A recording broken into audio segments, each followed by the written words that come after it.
u ndal këtu dhe u privua nga jeta nga Arsim Morina. Raport punë-dhënës, punë-marrës kanë qenë.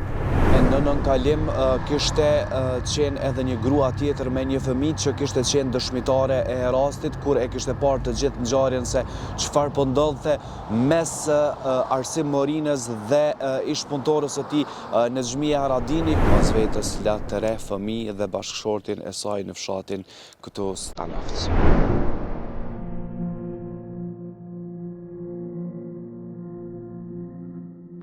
Dita e djeshme ishte dita e fundit për Nexhmia Haradini, e cila do të shkonte në shtëpinë e saj në Stanovc të Vushtrrisë, mirëpo e njëjta u ndal këtu dhe u privua nga jeta nga Arsim Morina, i cili më pas ai privoi edhe veten e tij nga jeta.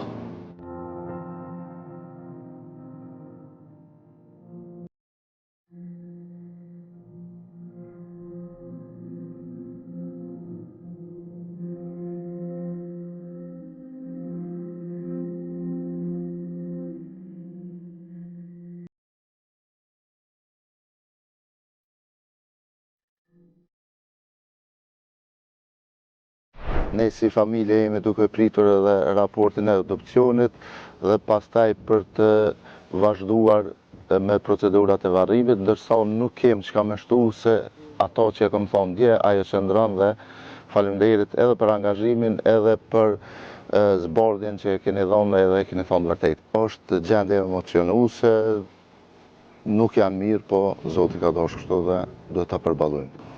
A jeni në dini çfarë raporti kanë pasur dorase me viktimën? Raport punë-dhënës, punë-marrës kanë qenë. Raportet mira kanë pasur, nuk kanë pasur ndonjë problem, po çka ka ndodhur? Si sot me fol me familjen e dorasit? Jo, s'kemi fol fare kontakti.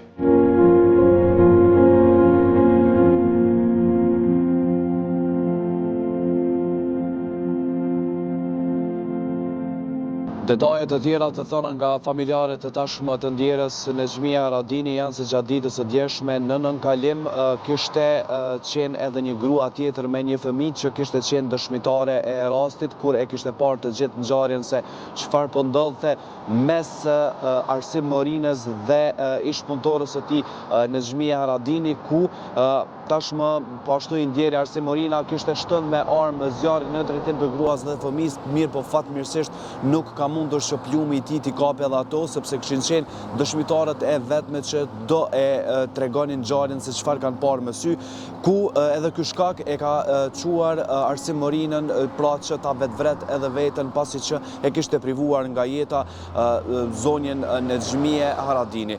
Ndërkohë që unë aktualisht gjendëm në biznesin ku zonja Nexhmia kishte punuar për plot 8 vite së bashku me bashkëshortin e saj.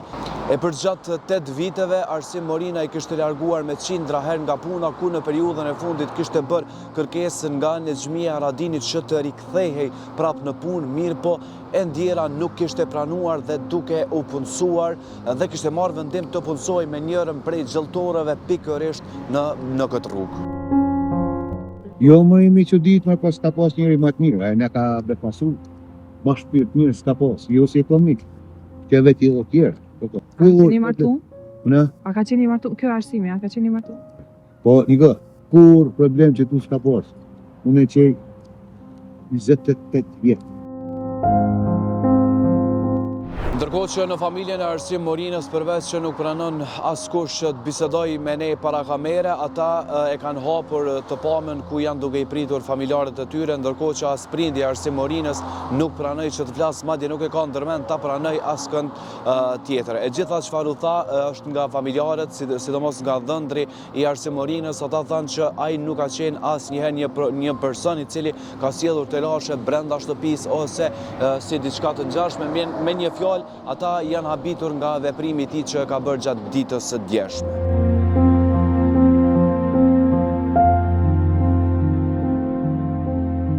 Ndërkohë që gjithë ajo që dim deri më tani janë të gjitha këto detaje sa i përket vdekjes së Nexhmia Haradinit, e që e ndjera do të varroset gjatë ditës së sotme në fshatin Stanavc në ora 17, duke kujtuar që ajo pas vetes la të re fëmijë dhe bashkëshortin e saj në fshatin këtu Stanavc.